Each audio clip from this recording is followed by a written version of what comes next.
सभी को जय वाल्मीकि जय भीम। आधी रात को मुजफ्फरनगर के डीएम कार्यालय आया हूं, जो कि सामाजिक न्याय पार्टी का धरना लगातार काफी दिनों से चला आ रहा है। हमारे सामने देवेंद्र कश्यप जी, जो कि राष्ट्रीय अध्यक्ष जी हैं, उनकी वही मांगे हैं। आइए इनसे बातचीत करते हैं, क्या मांगे हैं क्या नहीं। लगातार धरना लगा रखा है, आप देख सकते हो, और खाने पीने का भी प्रबंध हो रहा है, ये देख सकते हो। वीडियो में आप मेरे साथ बने रहिए। मेरे साथ में मौजूद है राष्ट्रीय अध्यक्ष जी। आइए राष्ट्रीय अध्यक्ष जी से बात करते हैं, आखिरकार क्या समस्या है, और आधी रात को भी जो धरने पर डटे हुए हैं, बात करते हैं इन्हीं से। थोड़ा जोर जोर से बोलिए, ठीक है? बोलो जी। अपने एक बार नाम बताइए। देवेंद्र कश्यप। जैसे आप आधी रात को डटे हो, क्या मामला है पूरा? मामला यह है कि देश की आज़ादी के लगभग 80 वर्ष हो जाएंगे और इतने साल बाद भी बहुत सारी देश में ऐसी जातियां हैं जिनकी कहीं भी भागीदारी नहीं है। चाहे देश की नौकरी हो, देश का धन हो, देश का व्यापार हो, देश की जमीनें हो, उनकी कहीं भी कोई भी भागीदारी नहीं है। ना राजनीतिक भागीदारी है, ना सामाजिक भागीदारी है। जैसे कश्यप है, पाल है, निषाद है, प्रजापति है, सैनी है, नाई है, जोगी है, विश्वकर्मा है, बंजारा है, कोरी है, वाल्मीकि है, खटीक है, पासी है। इन जातियों को आज़ादी के इतने साल बाद भी किसी भी चीज में हिस्सेदारी नहीं मिली। तो हम लोग इसलिए यहाँ पर बैठे हुए हैं, आज छठा दिन है, कि देश में जो आरक्षण की व्यवस्था की गई वो इसलिए की गई थी कि देश में जो सदियों से जिनके साथ अन्याय हुआ, शोषण हुआ, अत्याचार हुआ, भेदभाव हुआ, जो बहुत कमजोर लोग थे, जिनको अंग्रेजों ने काला कानून लगा के उजाड़ा था, उनको आरक्षण देके देश की व्यवस्थाओं में हिस्सेदारी दी जाए। लेकिन जो आरक्षण दिया गया पिछड़ी जाति को, पिछड़ी जाति की आबादी, पहली बात तो ये सरकारें इतनी, जो भी देश में सरकार आई, उनको पहले जातीय जनगणना करानी चाहिए थी, जिससे पता लग जाए कौन कितना है, किसके पास क्या है। इनसे अच्छा तो अंग्रेज जातीय जनगणना कराते थे 1891, 1901, 1931 में लास्ट जातीय जनगणना हुई थी। उसमें सब कुछ सामने था कि किस पे क्या है, कौन कितना पढ़ा लिखा है, किस जाति में कितने रोजगार हैं। तो जातीय जनगणना न होने के कारण देश में पिछड़ों की संख्या का आज तक सही आंकड़ा नहीं पता लग पाया। मंडल कमीशन ने जो 1931 की जनगणना के आधार पर जब आरक्षण मिला पिछड़ों को, तो उन्होंने बताया कि देश में लगभग 52% पिछड़े हैं। लेकिन अगर एक्चुअली बात करें तो लगभग 60-65% पिछड़ों की आबादी है। और मंडल कमीशन में इनको 27% आरक्षण दिया गया, वो भी 1992 में। यानी देश में आरक्षण की व्यवस्था संविधान में, आजादी के बाद जब संविधान लागू हुआ तभी से रिजर्वेशन की व्यवस्था थी। सबसे पहले SC ST को 15%, SC 7.5%, अनुसूचित जनजाति को आरक्षण दिया गया। और बाबा साहब अम्बेडकर जी ने OBC के लिए एक आयोग के लिए कहा कि अनुच्छेद 340 में एक आयोग बनेगा, उस आयोग के तहत पिछड़ों को आरक्षण दिया जाएगा। 1953 में काका कालेलकर आयोग बनाया गया, 55 में रिपोर्ट आई। कांग्रेस पार्टी की सरकार थी, उस समय के प्रधानमंत्री पंडित जवाहरलाल नेहरू ने वो आयोग की रिपोर्ट लागू नहीं की, और रिपोर्ट लागू ना होने के कारण उनको 1955 में जो पहला अधिकार मिलना था वो नहीं मिला। 1975 में उत्तर प्रदेश में छेदीलाल साथी कमीशन बना कि पिछड़ों को प्रदेश में आरक्षण दिया जाए, वो रिपोर्ट लागू नहीं हुई। 1978 में जब मंडल कमीशन बना, गैर कांग्रेसी सरकार आई, और जो उसकी रिपोर्ट जब 80 में आई तो कांग्रेस की सरकार दोबारा आ गई, इंदिरा गांधी जी प्रधानमंत्री बन गई। उसके बाद भी वो रिपोर्ट पेंडिंग पड़ी रही 10 साल तक, राजीव जी और इंदिरा जी के कार्यकाल में। उसके बाद VP सिंह ने उसको लागू किया। प्रधानमंत्री जो VP सिंह बने, 7 अगस्त 1990 को रिपोर्ट लागू हुई और 27% आरक्षण मिला। 1992 में सुप्रीम कोर्ट के आदेश के बाद वो आरक्षण लागू हुआ, यानी 60% आबादी को 27% आरक्षण दिया गया।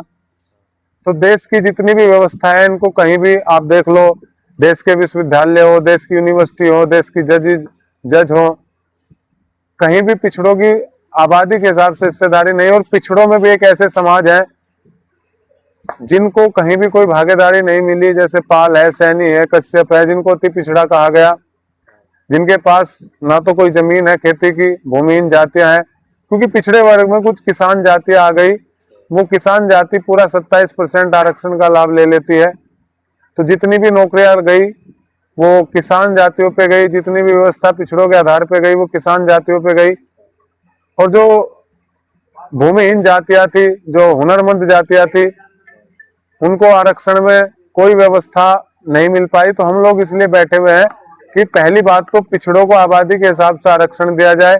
और अभी जो सरकार जातीय जनगणना करा रही है, उसने कहा कि हम जातीय जनगणना कराएंगे, लेकिन अभी पहला जो मकानों का सूचीकरण हुआ है उसमें ओबीसी का कॉलम ही नहीं था, और दूसरी अभी जनगणना की गजट आया है उसमें भी जाति का, ओबीसी का कोई कॉलम इन्होंने नहीं रखा है।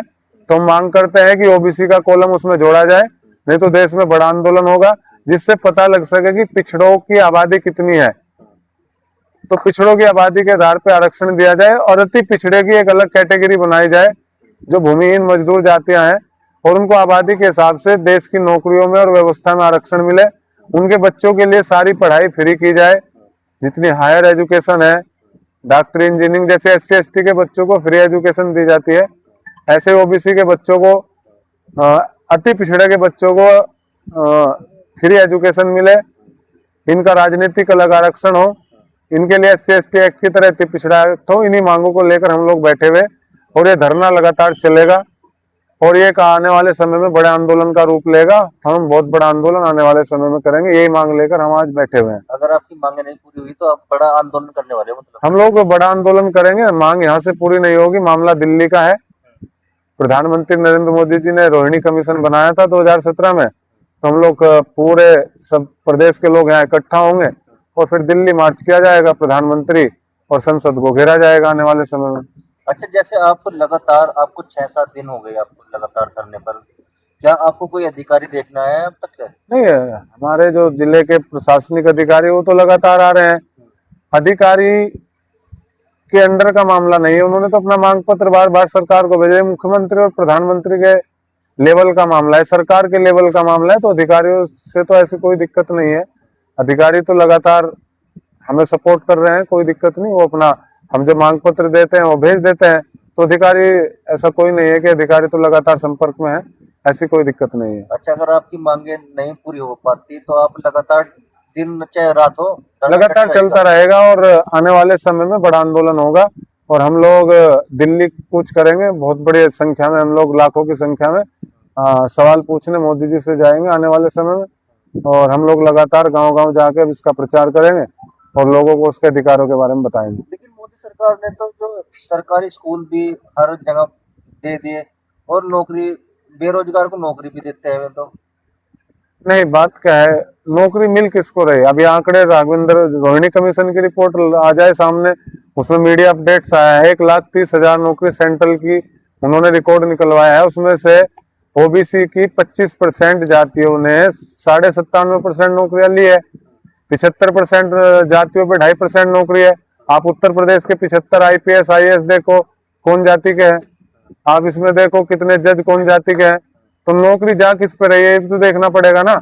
अगर घर में 4 सदस्य हैं, और 4 सदस्यों में 2 ही सदस्यों पे सारा धन, सारी जमीनें, सारी व्यवस्था उसके फादर बांट दे, उसके पिता बांट दे, तो गलत है ना।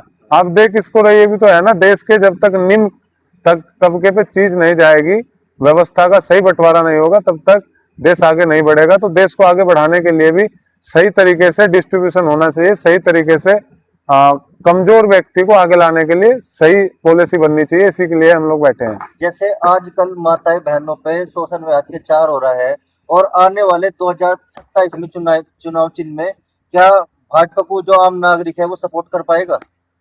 हम लोगों ने सामाजिक न्याय पार्टी बनाई है, चाहे कोई सी भी पार्टी रही हो। भाजपा और कांग्रेस दोनों पूंजीपतियों की पार्टी है।